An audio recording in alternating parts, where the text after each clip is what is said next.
We're still a brotherhood that is sworn to uphold the law, defend the Constitution. We're going to do that. We're not always going to agree, but they're not going to break our unity when it comes to protecting the citizens every day and what we have to do. And some of us are going to take stands and be a little more vocal. It's just natural. And the others, though, they have our back ultimately.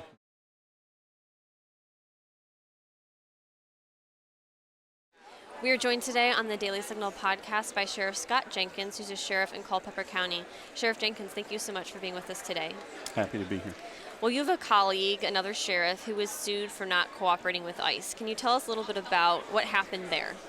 Well, I'm referring to the other Sheriff Jenkins over in Maryland. Know him well, and his problems he's faced similar to mine. I signed on to a 287G agreement with ICE in the last couple of years and was quickly attacked by many, saying the program was completely wrong, that it alienated and ripped people away from their families, and all the liberal left argument that you hear so often.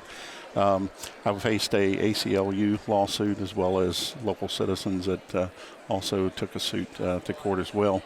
Both state and federal court, we've been successful, although the one has now been appealed to the Supreme Court and is pending now a court hearing in a few months on that. But we've been successful in arguing that it is right for local law enforcement to cooperate with our federal brothers and sisters agencies, just like we do with drug enforcement, with the DEA on task force and things of that nature, and so many other things we do day to day. It's law enforcement partners at every level, and there's no difference in cooperating on illegal criminal aliens. But for some reason, this whole notion that we shouldn't enforce laws that the federal government acted long ago, I go back to that same argument we hear from everyone, and that is Tom Homan and others said it well to Congress and others: if you don't like the law, change the law. But the law is what it is. We've got to have secure borders, and we've got to enforce the laws that we have, and to allow people to come here illegally and then commit crimes and not want to see them go through the proper judicial process is just, it's insane. Talking about people coming here legally and then committing crimes, a lot of people say, we want to be an open, welcoming country, and we do. But when we look at the immigration issue, and when that does happen, when people do come across the border illegally and then they commit a crime, this has happened in multiple different cases across the country. Is it fair to call this a national security issue because of this keeps happening repeatedly and repeatedly? Absolutely it is. I've often said every county is a border county now, because those people crossing the border, and I personally visited the border and spent a week out there through the areas of Arizona at the various crossing points and seen the Border Patrol work and what they face day to day. What happens in their backyard ends up in our front yard in Virginia is the saying that they use out there, and I think it's exactly right. If they don't address it properly and secure the border, it's only going to bring all of those problems, whether it's the illegal drugs, human trafficking, and all the other problems that comes with it. In our area in northern Virginia, central Virginia, we deal with MS-13 now going on 15 to 20 years in our area, and it seems like just in the last few years, President Trump's made it noteworthy thing to talk about MS-13 and these horrible gangs that are all over the country. But we've been dealing with them for years in localities all over, not just the D.C. region, but everywhere. It started in California, it came east, all part of criminal alien traffic. These people don't respect the border, and they don't respect the laws of society in general in our localities, and they're recruiting and further harming our communities with gang activity and so forth. So when you have actual drug cartel members being arrested in Virginia, and I don't mean one or two, that's a good ways from the border. And people need to wake up and know that this is happening. It's not infrequent. We are arresting known cartel members in Virginia, and that is far, far from the border. And those are the things that we need to publish more to the communities in Virginia and all across the country, to let them know that these cartel members are operating with impunity all over the nation because we don't have a secure border. Can you talk a little bit more about that? What kind of cartel members are you seeing? I think you mentioned MS-13. What do you see?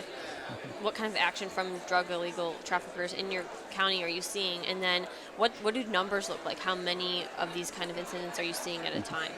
Well, we have task forces working together throughout Virginia and the whole region in this area, and they encountered everything from the human trafficking as well as the drug trafficking, and drugs, everything from heroin to, even marijuana as well as cocaine and other things. But the trafficking and activity they have, the thing that I think people lose focus on is they think that, it's only happening in a certain corridor. It's coming across the border, and then there's a pipeline or certain route into whether it's California or New York or somewhere else, and the rest of the inner portions of the country are not affected.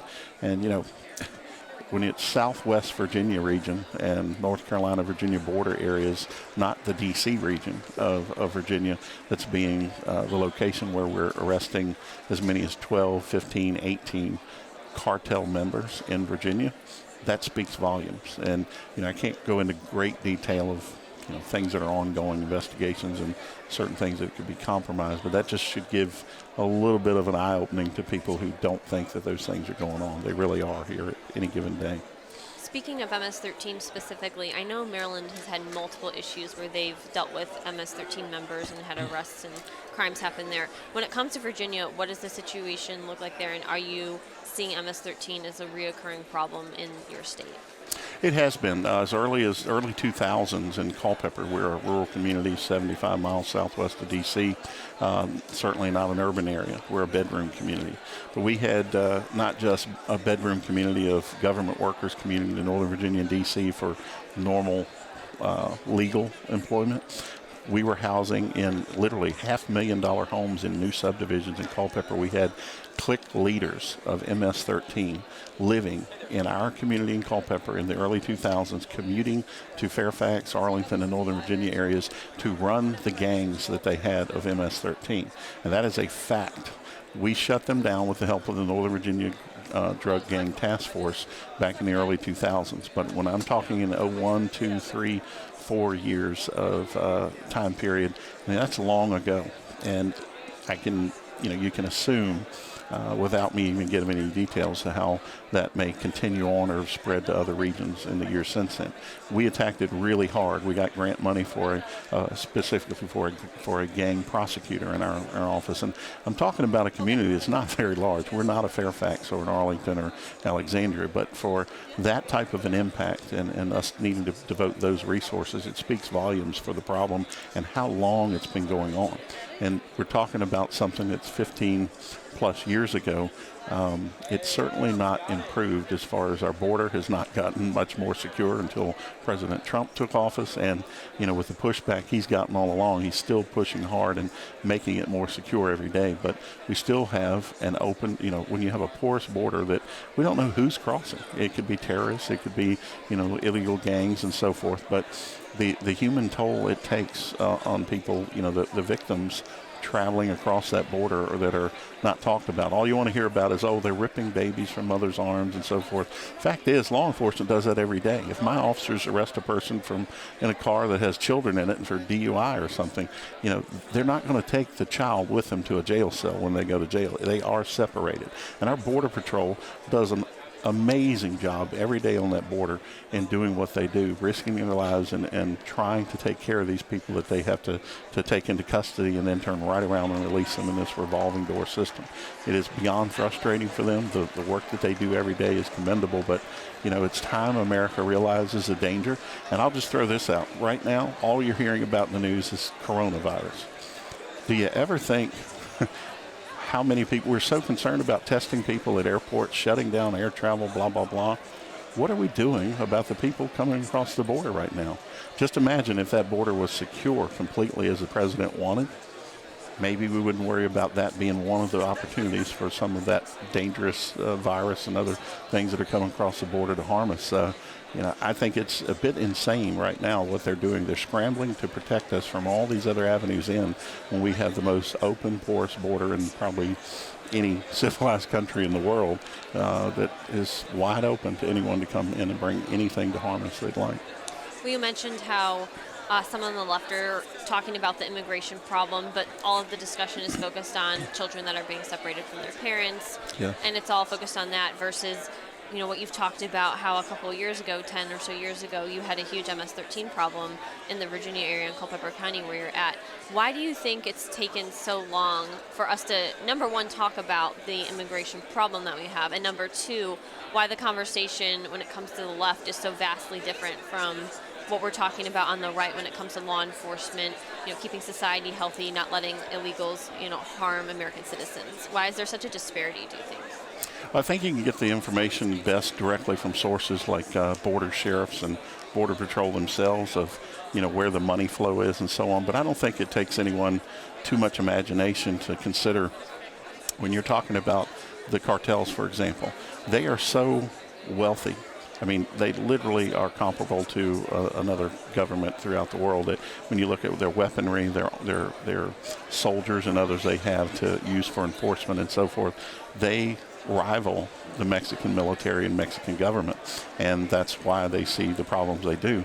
So if you think about that type of ability, that type of financing, what do you think it's able to do crossing the border into America? Do you not think cartel members are operating, they're living in the United States? They're not living over in Mexico, and that's a fact. Border sheriffs, Border Patrol can tell you, we've got the cartel leaders living over in the United States, operating their business from the U.S., and these millions and millions and millions of dollars are also going to buy off people. And that's just a flat, honest way of putting it. They're buying things just like money buys a lot of things in the world.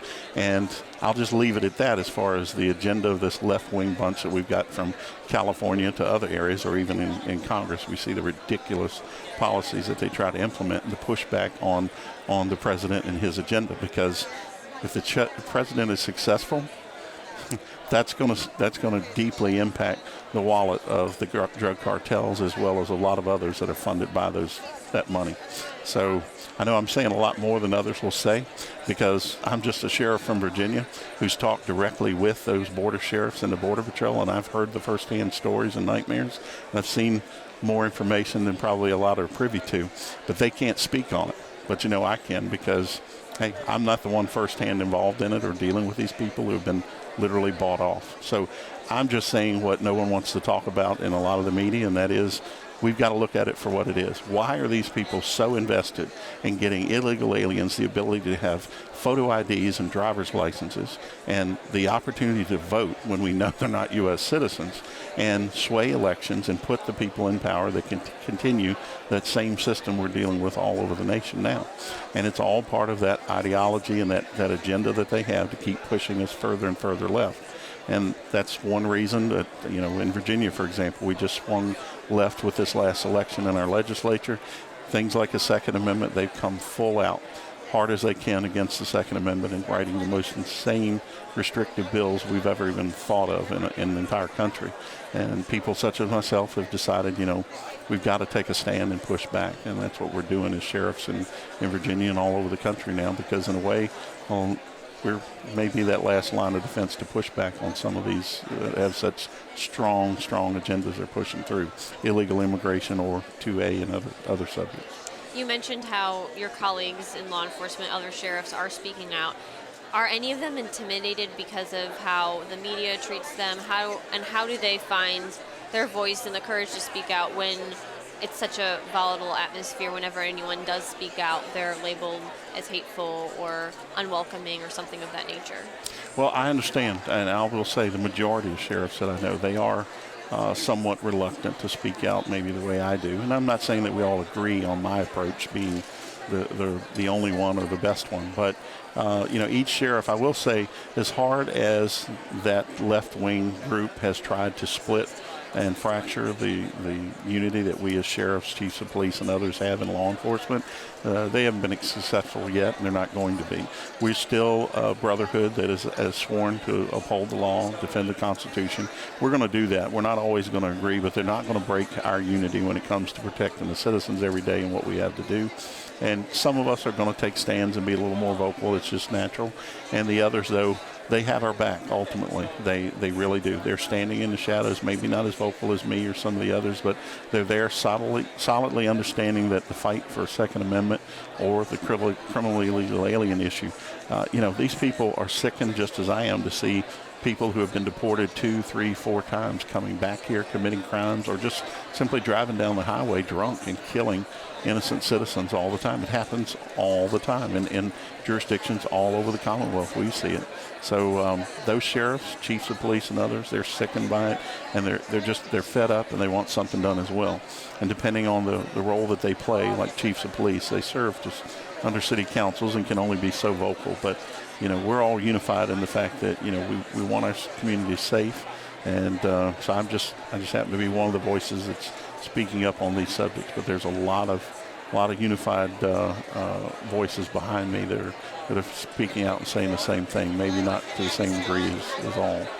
Well, I recently took a trip to the border, and I met with Sheriff Lamb. He's the sheriff of Pinal County in Arizona, and he was mentioning how a lot of times most Americans aren't aware of the extent to which Border Patrol as well as law enforcement end up becoming a humanitarian response to illegal immigrants that are coming across from Mexico, get stuck in the desert somewhere in Arizona, and then they don't have enough food or water and they're dying, and someone calls 911, it's directed to Border Patrol, and then they end up having, conducting this rescue effort for this illegal immigrant.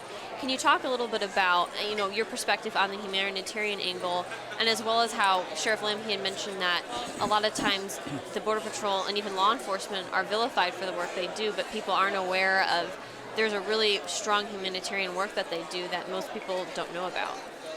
That's exactly right. Every year you have the Border Patrol themselves, let alone local law enforcement, such as sheriff's deputies that are out there saving lives of these illegal aliens that are crossing. And I mean, hundreds and hundreds of lives saved every year. They want to talk about the number of captures, the number of this or that, but how often do you hear them talk about the number of lives saved? The Border Patrol keeps stats on that. All you have to do is request it, and I think it would be good if we start highlighting that in addition to all the other numbers. It would be great if the media would focus on some of those. There's some amazing stories, whether it be river drownings or possible drownings that these officers are saving, and literally families, children, mothers, everyone. I've been there and seen it firsthand in action, them going into the river and saving people who were literally drowning when I was down there. So, the desert heat. We have people dying in the desert every week out in Arizona, Texas, border areas, and we've got everyone from sheriff's deputies to Border Patrol coming to their aid if they can, but oftentimes they're out picking up the pieces. And that's another thing, the strain on local law enforcement alone, let alone the feds. Think about the sheriffs that are out there, the number of homicides. If you look at Pima County, Arizona, enormous county geographically, look at the stats on the number of homicides they have to work each year, because when you go to a death scene, whether it may appear to be a suicide or may be exposure to the elements or something else, but in the desert, once you've gotten a skeletal remains or parts of a body that's been scattered by wild animals and other things, officers are responsive for looking at it as a homicide until they can prove its other causes. So when you have hundreds and hundreds of man hours tied up from detectives and others on one single case, think about that alone. The cost is not just in the human life of those crossing and so forth, but it's all around, and it is literally draining the budgets of sheriff's offices, Border Patrol, and others out there, when they could be using that money for life-saving efforts and others for more humanitarian needs. When they talk about they're overcrowded and they're in cramped, awful conditions in the housing units when they're processing and screening them. I've been there and seen that too, and they're not treated badly. They're treated much better than the media may portray in some cases, but even that, the billions of dollars that is going into that each year to sustain that across the border and across the country, with ICE having to move the people and so forth, it's an enormous cost to the U.S. taxpayer. And you can't put a price on a life that's being lost when it's being put in those situations and so forth. But I think it's even worse that we have officers out there doing that job every day who are risking their lives, and unfortunately occasionally they will lose their life dealing with these people, because they don't know if that person, when it's 2 a.m. in the morning and sensors are going off and a Border Patrol agent is out there on foot by himself responding to an alarm at one of the sensor points, he doesn't know if it's a cartel group coming through or it's just a family of illegals trying to make it into America for a better life. but they're all alone when they respond to those calls most of the time, and backup is 30, 40 minutes away.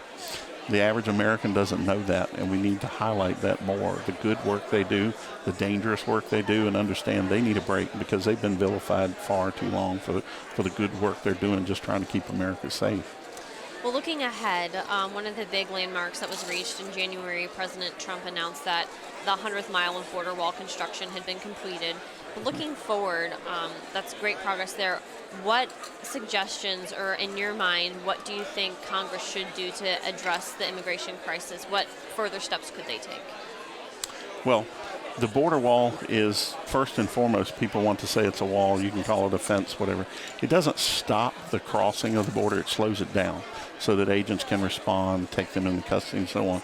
The funding needs to go into dealing with those mass numbers that we're dealing with at the points that they're getting through now. Once those are sealed off, we've still got people waiting to get in through the normal checkpoints. But we've got to deal with the overall problem, which is getting these people through the process of our immigration courts. That the backlog now it's years and years backlog. There's an enormous amount of funding and positions need to go into clearing up the log jam along with dealing with the citizenship issue that's pending for so many people, or deportation possibly for so many. You know, it's something that Congress could fix if they just sat down from both sides of the aisle, got together and agreed that, look, before you can address anything, you first have to secure the border and make it a secure country. Then deal with the millions that are here undocumented and look at what process you're going to put in place for that. But as far as the budget and funding for ICE and Border Patrol, it needs to be much, much higher, because as these waves tend to ebb and flow, the numbers, as we've seen in the last couple of years, from 30,000 a month up to 100,000 a month they're taken in custody. One trip to the border will show you they are not equipped and prepared to deal with that kind of numbers. And they've got to have funding for larger facilities, more staffing and so forth, and even, even the court system to be able to handle these large waves that they're dealing with. Because right now, it's going to continue to get worse, and there's no end in sight. It's beyond frustrating, and it's disheartening to the people wearing the badges each day out there doing the work of Border Patrol and ICE, when they know that the person they're catching, literally it's a matter of hours before they're spun through the system and maybe right back out, given a court date, a hearing for months or even a couple of years off, which we know they're never going to return to. And whether that person goes on to commit a crime or actually leaves the country is unknown, but they're dealing with the same people over and over in many cases that are committing crimes, and that's something that's most frustrating to law enforcement when you're out here working every day to stop that. Well, Sheriff Jenkins, going back to your county, Culpeper County, where you serve the people that live there, what is a common theme, or what are things that the people in Culpeper County are concerned about or are talking about when it comes to illegal immigration? Is this something they're worried about as they see things happening across the country that could implicate them? They look at it on the local level, what impacts them personally. Generally, the conversations I have and what they're looking at is the fact that they do commit crimes, and sometimes they're not even intentional. It's the DUI deaths from crashes and so forth, to the occasional violence that occurs. Could be domestic or could be otherwise. But we've had our share of whether it's a homicide by an illegal alien or accidental, vehicular manslaughter and so forth that we have fairly frequently. And all of those incidents, they're looking around saying, that could be me, my family, and it should not be happening because that person should not be here. They've been here, been deported, and they're right back again. And the fact that anyone should be hurt, let alone lose a life, from people that should never have been able to cross the border, it's beyond maddening for the people who are, they're citizens. They're here legally. They're living their life doing the right thing, and they expect law enforcement and our government to do what they're supposed to, which is protect them. Government's first responsibility is to protect the citizens. Beyond that can come all the other programs. But, we have to properly fund law enforcement and protecting our citizens all over the country. Well, Sheriff Jenkins, thank you so much for joining us on the Daily Signal podcast. Happy to do so. Thank you for having me.